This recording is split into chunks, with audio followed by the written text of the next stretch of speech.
로마서 8장 말씀을 오늘 우리가 읽었는데요. 로마서 8장은 기독교 신앙에 있어서 복음의 핵심을 담고 있는 구원의 놀라운 비밀들을 품고 있는 말씀으로 알려져 있습니다. 그래서 어떤 신학자가 표현하기를 성경 전체가 오늘 우리를 향한 하나님의 언약을 기록하고 있다. 그 언약의 반지가 바로 성경이라고 하면 로마서 말씀은 그 속에 핵심 중에 핵심, 그 반지 가운데서 가장 중요한 보석과도 같다라고 하였습니다. 그리고 그 중에 로마서 8장은 그 보석의 광채를 우리에게 보여주고 있다, 이렇게 이야기하였습니다. 그만큼 로마서가 중요하고 로마서의 8장 말씀이 그 중에서도 핵심이 되어진다라고 하는 거죠.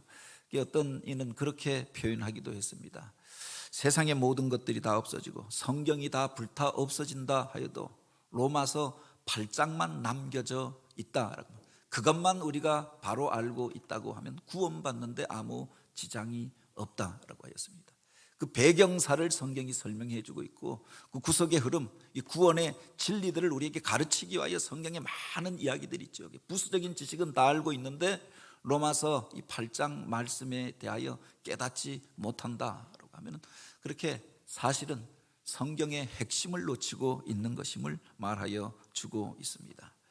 이 8장 말씀이 소중한데 오늘 우리가 그 속에서 그 성경을 읽으면서도 그 구절은 알고 있으면서도 하나님의 사랑을 우리가 깨닫지 못하고 있다라고 합니다. 하나님의 그 축복에 대하여서 우리가 이해하지 못하고 있다라고, 그 능력을 경험하지 못하고 살아가는 것 아닙니까? 지난 주간에 전국 교역자 수련회가 있어서 다녀왔는데 제가 웬만하면 어디 가서 무슨 행운권을 받고 경품을 받은 적이 없습니다. 언제나 경품을 기증하는 입장이었고 행운권을 추첨하는 입장이었는데 새벽 기도에 참여했다가 여기도 이제 미끼로 그 사람들이 행사들은 하는데 와서 목회자들이 전국 목회자들이 모이지만 그 집회마다 끝날 때 꼭 행운권 추첨을 하는 겁니다. 그래야 참석자들이 더 동기부여를 가지고 끝까지 남아서 그 행사에 또 집회에 참석하거든요. 근데 행운권을 추첨했는데 제가 당첨이 된 겁니다. 한 몇 명 당첨 하지 않는데 추첨을 해서 됐는데 다른 분들은 앞에서 이만한 것 하나씩 받아가는데 가전제품 하나 받아가고 TV 60인치 받아가고 하는데 저는 봉투 하나 이렇게 주는 겁니다. 그래서 이게 실망을 했죠. 남들은 이렇게 좋은 거 주는데. 그러면서 거기에 그렇게 되어져 있는 겁니다. 롯데 그 월드타워 스카이, 서울 스카이 입장권, 이용권 이렇게 준 겁니다. 그래서 이게 뭔가 한 1, 2만 원짜리 되나라고 했죠. 집에 와서 검색을 해보니까 이게 입장권만 해도 12만 원짜리인데 2장을 줬습니다. 부부가 같이 가요. 그래서 24만 원짜리를 받은 겁니다. 가서 또 이용권이니까 입장료보다 더 이용할 수 있는 게 무엇이 있을까? 아직 사용해 보지는 않았는데 그래서 나중에 비장의 카드로 결혼 기념일 날 우리 집사람이랑 갈까 이렇게 생각하고 있습니다. 그런데 우리가 그것을 갖고 그 가치를 알지 못하면은 이게 실망을 하잖아요. 남들은 이만한 거 받아가는데 종이 쪽지 무슨 상품권 하나 받았다. 근데 그것도 이렇게 보니까 입장권입니다. 차라리 상품권 주지라고 했는데 그것보다 더 가치 있는 거더라라고 하는 겁니다. 아직 사용해 보지는 않았으니 서울 스카이에 가면 광경이 얼마나 멋진지 그 감격과 또 그 모습에 대한 느낌은 아직 없습니다. 사용해 볼 때 그 기쁨과 감격을 누릴 수 있는 것 아닙니까? 아무리 좋은 것들을 줘도 그 가치를 모르면은 우리가 사용할 수가 없고 그 기쁨과 감격을 누릴 수가 없는 거지요. 우리나라 선교 역사에 보면은 1866년 9월에 전어를 셔먼호를 타고 이 땅에 와서 처음으로 복음을 전했던, 물론 그 전에 가톨릭 선교사들이 들어와서 복음을 전하면서 순교를 당하였던 일들이 있었습니다. 개신교 선교사로 이 땅에 최초의 복음을 전하였던 사람이 누구인가 이야기할 때 토마스 선교사를 이야기합니다. 그가 27살의 나이로 바로 이 조선 땅에 많은 가톨릭 신자들이 그곳에서 예수를 믿다 죽었다라고 하는 이야기를 듣고 그가 안타까움 가운데 자기 아내를 잃어버리고 결혼한 이후에 아내가 죽은 후에 그 시리에 빠져 있다가 바로 자기보다 더 슬픈 가운데 있을 조선 사람들을 생각하게 됩니다. 그곳에서 안타까운 소식을 듣고 내가 이곳에 복음을 전하여야겠다 소원을 품고 마침 조선으로 가는 저너럴 셔먼호 그 배에 탑승하여서 그 배를 타고 올라오면서 대동강변에서 사람들에게 복음을 전했다라고 하죠. 그런데 평양 깊숙이까지 들어왔다가 이 조수 간만의 차이 때문에 배가 내려가지 못하고 물이 빠지고 나니까 바로 대동강변에서 그 배가 오도 가도 못하게 되어진 겁니다. 평양 군민들이 나와서 양키 고쟁이들에게 그들에게 그 불을 던지고 화살을 쏘고 그때 그가 그곳에서 자기를 향하여서 적대적인 감정을 드러내는 그 평양 사람들을 향하여서 성경책을 던지면서 성경책을 나누어 주면서 순교를 당하였다라고 하지 않습니까? 그때 그에게 성경책을 받았던 사람이 수백 명이 되어졌다라고 이야기합니다. 그 중에 한 사람이 박영식이라고 하는 사람인데 바로 그 평양의 영문 주사였다라고 이야기합니다. 평양 그 문을 지키는 문지기였던 거죠. 그가 바로 무슨 서양배가 왔다 그리고 사람들이 막 그곳에 몰려나가니까 같이 쫓아나갔다가 바로 토마스 선교사가 던져주는 성경책을 받았던 겁니다. 보니까 책이 귀하던 때고 그 진귀한 이야기가 기록되어져 있는 그 굵은 책을 받고 그것을 가지고 와서 집에 가지고 왔는데 이걸 어디에 쓸까? 그러다가 예수 믿는 사람들을 향하여서 핍박과 박해가 임한다라고 하니까 예수쟁이가 전하여 준 책이니까 이것을 어디다 숨겨야겠다라고 생각하다가 바로 이것을 가지고 찢어서 그냥 버리기는 아깝고 그래서 그걸 가지고 집에다 벽지로 사용했다라고 합니다. 과거에는 벽지가 많지 않고 종이가 많지 않던 시대니까 자기 집에 그렇게 헝 구석에다가 벽지로 그것을 도배하였는데 장판에 그것을 바닥에다가 깔고 도배를 하였는데 그리고 그렇게 지나다가 그가 그곳에서 망하여서 그 집을 팔게 되어졌던 겁니다. 최치량이라고 하는 사람이 그 집을 사서 여관으로 개조하여서 많은 사람들이 그 집을 드나들게 되어졌는데 마펫 선교사가 바로 그것을 방문하였다가 평양에 복음을 전하러 갔다가 여관에 머물게 되어졌는데 그 여관에 누워서 보니까 벽에 성경책이 벽지로 붙어 있는 겁니다. 바닥에 장판에 바로 성경책이 붙어 있는 것들을 보게 되어졌던 거지요. 그래서 그곳 주인을 불러서 최치량에게 이것이 어떻게 된 일인가 듣고 그 사람에게 그 성경을 풀어서 설명하여 주게 됩니다. 그가 예수를 믿고 평양에서 최초의 기독교인, 개신교인이 되어지고 나중에 바로 그 집을 내어놓아서 그 집이 바로 널다리골 교회가 그곳에서 개척되어졌는데 이것이 나중에 평양 대부흥의 진원지가 되어졌던 장대현 교회가 개척되어진 이야기다라고 하는 겁니다.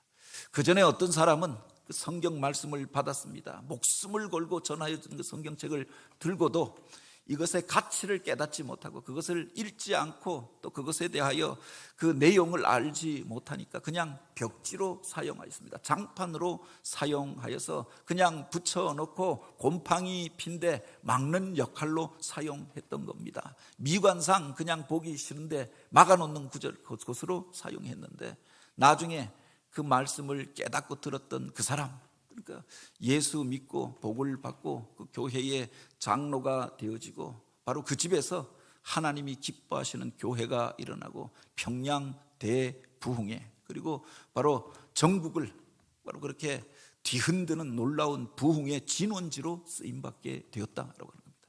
가치를 알지 못하는 사람에게는 그냥 벽지로 그냥 쓰레기통에 버려지는 것으로 찢어서 흩버리는 것으로 없어져 버리고 말겠지만 그 가치를 아는 사람, 그 속에서 생명을 얻고 구원을 얻고 하나님의 도구로 쓰임받고 그 복을 누리며 살게 되었다라고 하는 겁니다.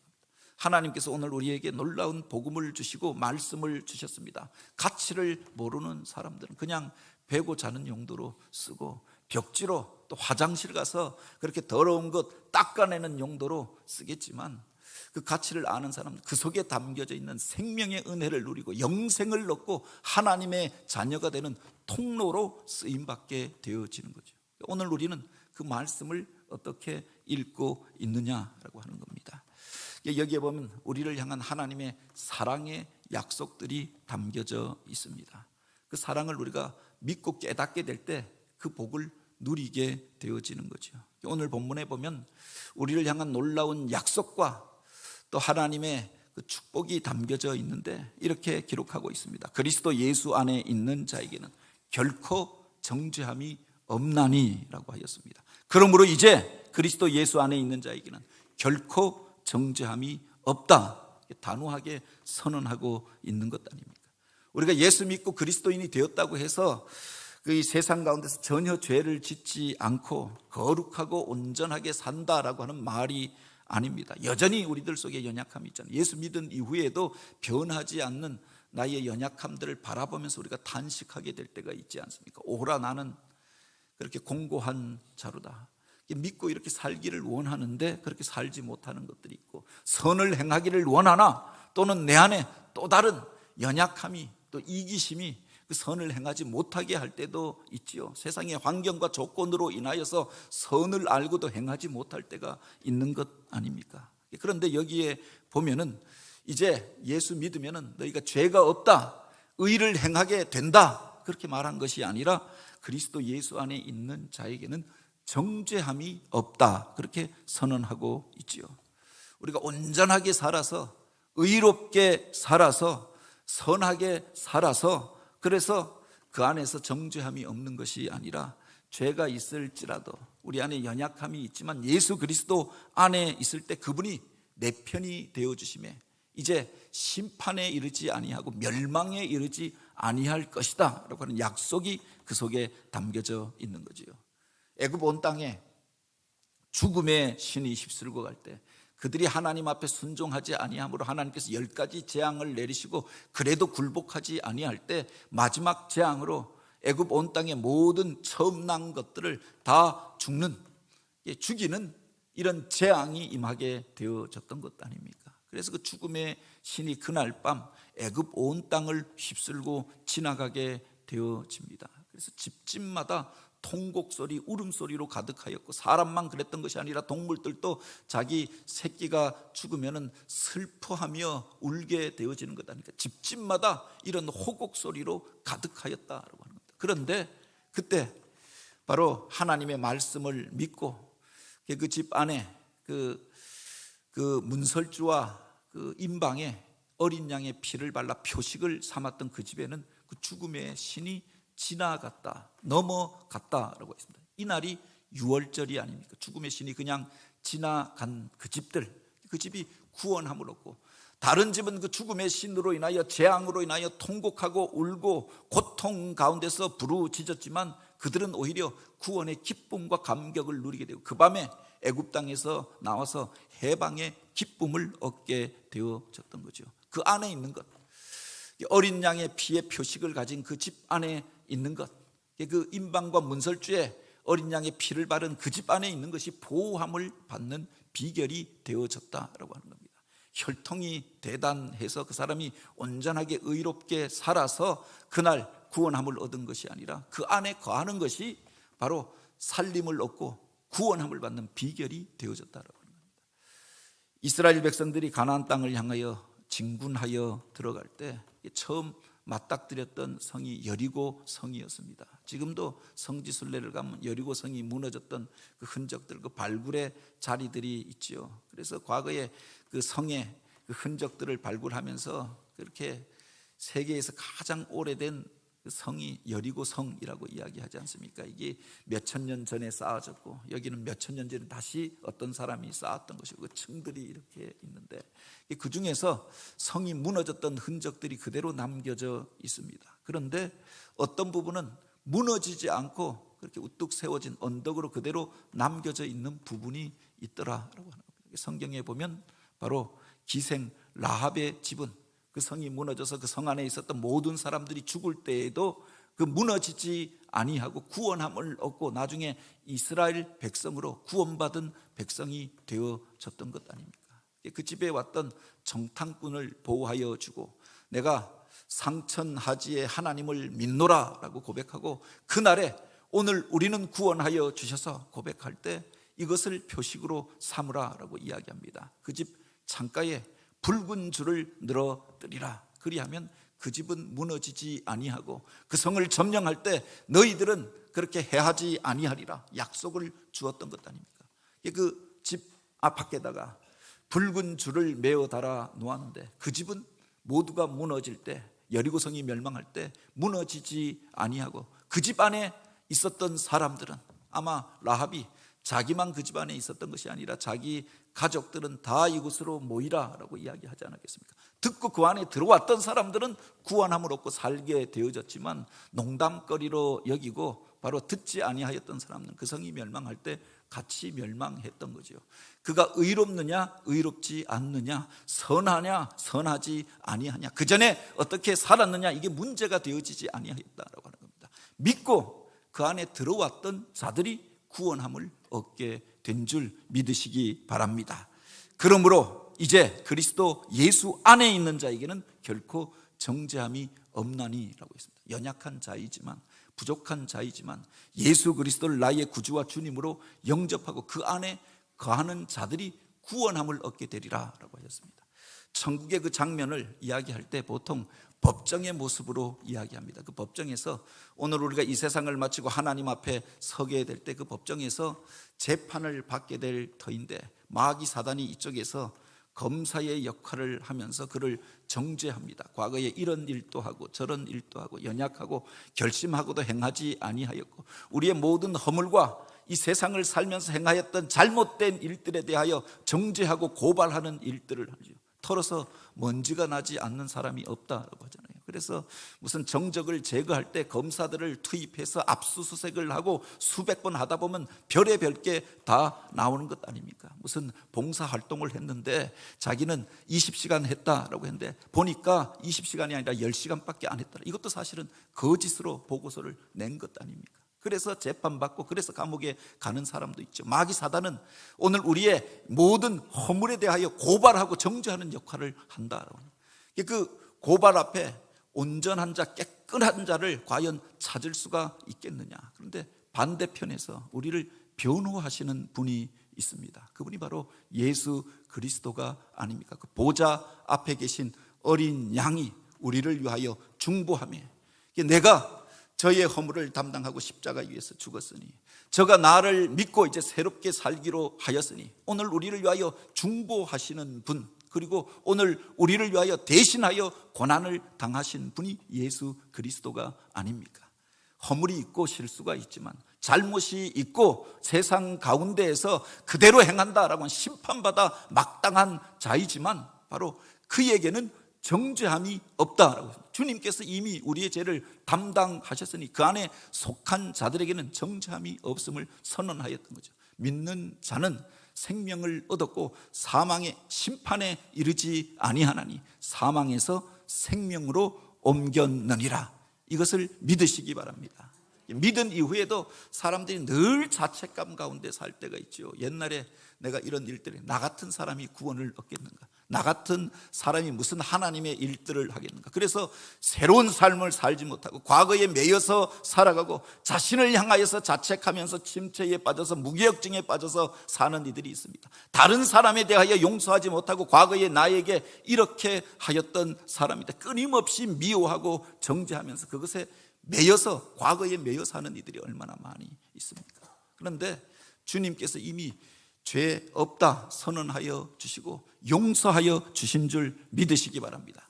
그러니 오늘 우리가 새롭게 살면 되는 겁니다. 라합이 과거에 기생이었지만 문란한 여인이었죠. 먹고 살기 위하여서 하나님 앞에서 온전치 못하던 여인이었지만 이제 하나님을 믿기로 결심하고 이스라엘 편에 서기로 결심하였습니다. 과거의 것들은 다 제하여 지고 이제 그가 하나님의 백성이다 인정함을 받고 모두가 멸망할 때 구원함을 얻었으니 이스라엘 사람으로 살면 되는 겁니다. 그 복을 누리며 새로운 삶을 살면 되는 거죠. 이것이 우리를 향한 놀라운 약속이고 또 축복인 줄 믿으시기 바랍니다. 하나님께서 우리에게 주시는 것은 두려워하는 마음이 아니라 오직 능력과 사랑과 절제하는 마음이라고 했습니다. 이제 구원함을 얻었으니 내가 그런 은혜를 받은 자이니 그 은혜를 베푸는 자로, 또한 그 능력 안에 거하면서 그렇게 침체에 빠진 자들, 상처를 입고 그렇게 무기력증에 빠진 이들을 치유하면서 내 자신을 절제하며 저들을 일으키는 일들을 행하며 살아가면 되는 겁니다. 그런데 나 같은 이가 무슨 주의 일을 한다고, 나 같은 사람이 무슨 주의 복음을 전한다고, 그래서 아무것도 하지 못하고 과거에 매인채 살아가는 이들이 얼마나 많이 있느냐. 우리를 향하여 다시금 성경은 선언합니다. 이는 그리스도 예수 안에 있는 생명의 성령의 법이 죄와 사망의 법에서 너를 해방하였음이라. 여기에 보면 두 가지 법, 우리 삶을 지배하는 두 가지 삶의 원리에 대하여 이야기합니다. 하나는 생명의 성령의 법이 나오고 다른 하나는 사망의, 죄와 사망의 법이 나오지요. 어느 법에 우리가 속하여 있느냐. 죄에 속한 자가 되어지면 죄의 싹은 사망이라고 했으니 그 죄에 대한 대가를 치르며 어둠에 매여서 사망에 이를 수밖에 없는 존재로 살 수밖에 없습니다. 그런데 생명에 속한 자들은 이제 성령의 은혜를 누리며 그 안에서 생명력 넘치는 삶을 살게 되어졌던 거죠. 성경에 보면 로마서에 끊임없이 이 두 가지를 비교하며 우리에게 이야기합니다. 은혜와 율법에 대하여 대조하며 바울은 이렇게 이야기합니다. 죄가 너희를 주장하지 못하리니 이는 너희가 법 아래 있지 않고 은혜 아래 있음이라 라고 했습니다. 우리가 죄 아래 있을 때에는 율법의 정죄함 가운데 그것에 매여서 심판받을 수밖에 없는 존재로 살았습니다. 그러나 오늘 우리가 이제 법 아래 있지 아니하고 예수 그리스도를 믿을 때 은혜 아래 속한 자로 살게 된 줄 믿으시기 바랍니다. 로마서 7장 6절에 보면 이제는 우리가 얽매이는 것에 대하여 죽었으므로 율법에서 벗어났으니 이러므로 우리가 영의 새로운 것으로 섬길 것이요 율법의 조문에 묵은 것으로 아니할 것이라 라고 했습니다. 율법이라고 하는 것이 나오고 은혜라고 하는 것이 나옵니다. 과거에 우리를 얽어매던 것이 나오고 오늘 영의 새로운 것이 나옵니다. 많은 사람들이 율법에 묵은 것에 매여서 자기 자신을 자책하고 다른 사람을 정죄하고 그 조문을 가지고 다른 사람들에게 그 잣대를 가지고 심판자가 되어져서 서로를 찌르고 공격하고 피 흘리며 그 속에서 오늘 우리가 정죄하는 가운데 살아가는 세상 속에 있잖아요. 수많은 싸움과 갈등이 여기서 시작하는 것 아닙니까? 그런데 오늘 우리가 은혜 안에 속하여서 이제는 생명의 성령의 법에 지배를 받는 자가 되어졌다. 구원함을 얻었으니 오늘 우리가 이제 그 생명으로 다른 사람을 품는 자가 되어지고 살리는 자가 되어지는 것. 조문의 얽매인 자가 아니라 영의 얽매인 자로 그 마음의 소중함들을 깨닫고 그 영의 소중함을 깨달아 한 영혼을 귀히 여기고 살리고 구원하고 또 복음을 전하는 자로 쓰임받게 되어진 줄 믿으시기 바랍니다. 세상의 법이라고 하는 것은 오늘 우리들 속에 있는 것들, 잘못된 것들을 드러내는 역할을 하지요. 물론 우리가 법에 대하여서 아는 것이 필요합니다. 그래서 오늘 오후에도 보면은 바로 실버교실에서 노년이 되어져서도 오늘 우리가 무엇인가 자기 재산을 관리하기 위해서 또 상속을 하는데 법을 잘 알아야 또 그 속에서 오늘 우리가 그 법의 정죄함을 받지 않고 그 속에서 혜택을 누리면서 살 수가 있죠. 그렇다고 하여서 법을 잘한다고 하여서 그가 구원함을 얻고 영생을 얻는 것은 아닙니다. 그래서 조항은 알 필요가 있지만 그것을 너무 많이 알다 보면은 바로 그것으로 인하여 다른 사람을 정죄하는 자리에 서게 되어지는 거죠. 오늘 우리가 율법이 지배하는 모임이 아니라 바로 하나님의 은혜가 지배하는 자들, 그 은혜 안에 머물러서 그 복을 누리며 사는 자가 되길 원합니다. 누가복음 15장에 보면은 탕자의 비유가 등장하잖아요. 이 탕자가 아버지 집에서 벗어나기를 원하여서 아버지에게 요구하여서 자기 권리라고 해서 아마 세상의 법 조문들을 알았는가 보지요. 내가 아버지한테 상속받을 만한 이런 권리가 있으니 이것을 나에게 주시오. 아버지가 죽으면 받을 수 있는, 상속받을 수 있는 그 권리를 가지고 아버지를 향하여 요구합니다. 아버지가 만류하다가 그 아들을 말릴 수가 없으니 그 아들을 그게 완전히 잃어버리겠다라고 생각되어져서 안타까움으로 바로 그에게 자기 재산을 떼어서 주었다라고 했습니다. 그 돈 가지고 나아가서 타지에 나가서 허랑방탕하게 쓰다가 그 돈을, 그 물질을 다 탕진해 버렸던 것 아닙니까? 사람들에게 물질 때문에 사귀었던 사람들은 물질이 없으니까 다 떠나가 버리고 먹을 것이 없어서 쥐엄 열매를 먹으면서 그것조차도 먹을 것이 없어서 줄인 채 아버지의 집을 생각하잖아요. 결국 아버지 집으로 돌아오면서 그렇게 생각합니다. 내가 아버지 앞에서 큰 죄를 저질렀으니, 아버지를 섭섭하게 떠나갔던 것들을 생각하고 이제 그 집에 들어가서 아들이라 주장할 권리가 없으니 아들로서 내가 받아야 할 그 대가를 달라 다 가지고 나가서 탕진해 버렸던 것입니다. 이제는 아들이 아니라 품꾼 중에 하나로 여겨달라고 해야지 하면서 돌아오잖아요. 그래도 우리 아버지는 내 품꾼들에게, 종들에게도 인자하게 대하시던 분이니까 바로 다른 집 가서 종노릇하면서 학대받으면서 사느니 아버지 집에서 종 중에 하나로 여김받아도 좋겠다 생각해서 돌아오는 거죠. 이게 바로 율법적인 생각이 아닙니까? 법대로 하면은 아들로서 권리를 잃어버렸습니다. 아버지를 섭섭하게 하고 집 나갔던, 인연을 끊고 나갔던 아들입니다. 아버지의 재산을 탕진해 버렸습니다. 아버지에게 요구할 것이 아무것도 없다고 생각했습니다.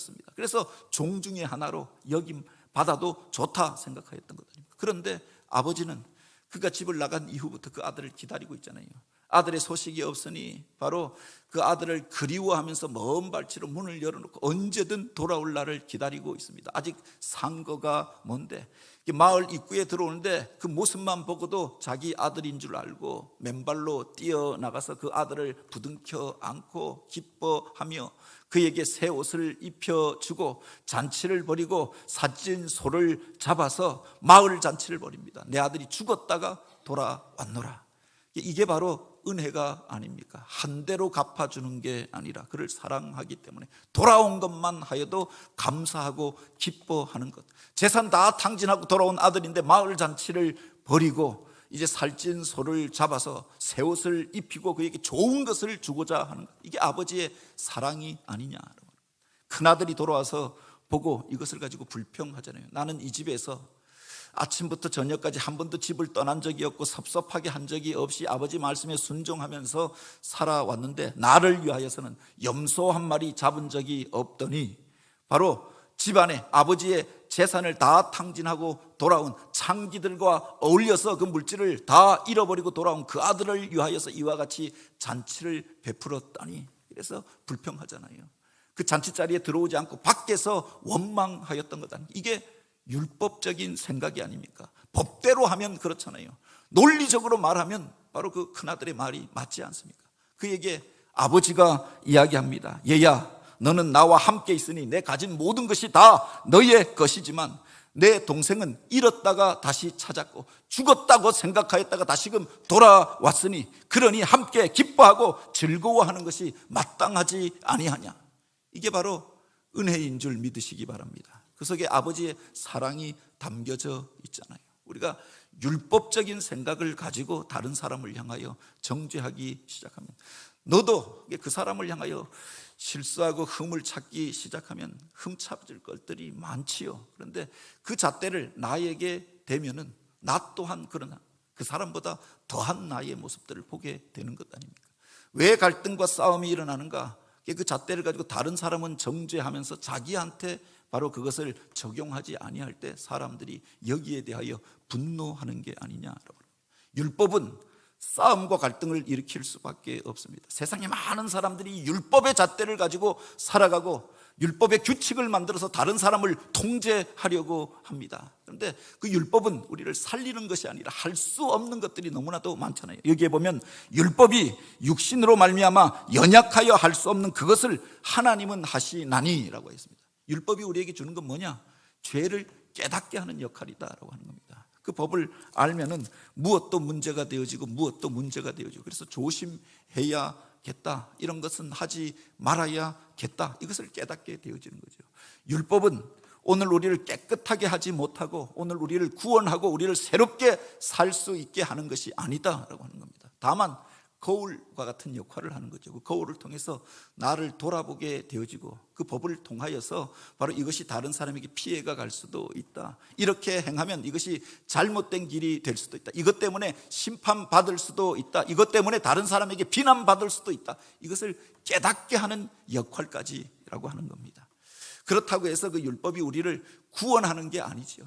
그래서 율법을 통해서 우리 자신을 점검받는 것 아닙니까? 우리의 연약함들을 돌아보게 되어지는 것 아닙니까? 그런데 율법이 할 수 없는 그것, 우리를 구원하고 새롭게 하는 것, 법을 가르쳐 준다고 해서 그 사람이 새로운 인생을 사는 것이 아니더라라고 하는 겁니다. 그런데 율법이 할 수 없는 그것을 하나님께서 하셨던 것 아닙니까? 아들을 보내어 주셔서 율법의 요구를 만족시키고 공의를 이루시고 오늘 우리를 구원하셨던 거죠. 법대로 행하셨는데 죄를 지은 자들은 죄에 대한 대가를 치루어야 하고 죄의 싹은 사망이라 라고 했는데 그분이 우리의 죄를 담당하시고 십자가 위에서 고난을 당하셨던 겁니다. 만약에 그냥 죄가 없다라고 말하고 끝나 버렸다라고 하면 이게 공의가 아니잖아요. 왜?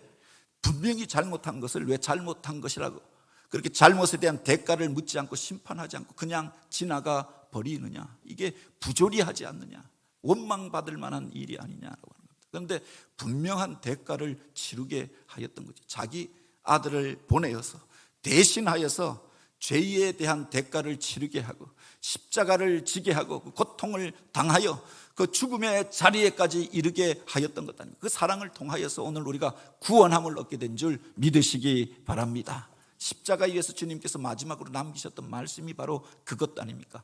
다 이루었다. 그 속에 몇 가지 의미가 있다라고 했습니다. 이 율법의 요구를 내가 다 이루었다.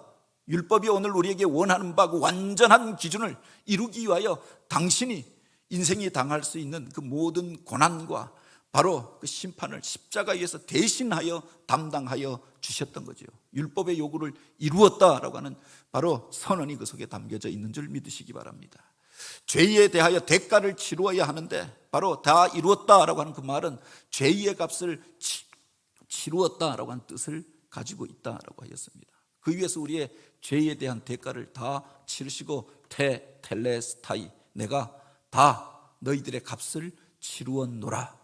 그 속에는 이제 너희가 자유케 되어졌으니 그 안에서 자유함을 누리며 행복함을 누리며 새로운 삶을 살아야 한다라고 하는 바로 초청이 담겨져 있는 것 아닙니까? 예수를 믿는 자들, 예수를 나의 구주와 주님으로 영접하였다라고 하는 것은 과거의 매인자가 아니라 율법에 매여서 다른 사람을 정죄하는 자가 아니라 자기 자신을 자책하며 그 침체에 빠져서 사는 것이 아니라 이제 하나님께서 나를 통하여 예수 그리스도를 통하여 십자가 위에서 이루셨던 그 일들을 믿고 이제 새롭게 된 자로 살아가는 거죠. 그래서 여기에 보면 우리를 향하여 그렇게 이야기합니다. 육신을 따르지 않고 그 영을 따라 행하는 우리에게는 율법의 요구가 이루어지게 하려 하심이라 라고 합니다. 바로 그 성령께서 예수 그리스도의 영이 내 안에 거하심으로 이제 예수 그리스도를 따르는 삶, 십자가에서 내가 같이 죽었으니 이제 주님을 따라서 새로운 삶을 살게 되어진 거지요. 성경은 오늘 우리 가운데 주신 하나님의 그 은혜에 대하여 기록합니다. 율법은 법대로 우리를 심판하기를 원합니다. 그런데 그 법대로 한다고 하면 그 앞에서 온전함을 잊고 구원함을 얻을 자가 없지요. 그런데 율법의 요구를 다 이루시고 우리의 죄를 담당하셨던 주님께서 다 이루었다라고 선언하였으니 믿고 이제 그 안에 거하면서 자유함을 누리고 자유케 하는 복음을 전하는 자로, 생명을 살리는 자로, 영에 속한 자로, 육신의 요구를 따라 사는 자가 아니라 하나님의 요구를 따라 사는 저와 여러분이 되길 원합니다. 이미 구원함을 얻고 정죄함이 없다라고 하는데 여전히 과거에 속하여 사는 이들은 없습니까? 서로를 향하여 정죄하는 자가 아니라 은혜로 서로를 품고 그 사랑 안에서 우리가 하나가 되어졌으니 바로 생명을 누리며 생명을 낳고 살리는 자로 쓰임받는 성도들, 그런 교회가 되어지길 주님의 이름으로 축복합니다. 같이 기도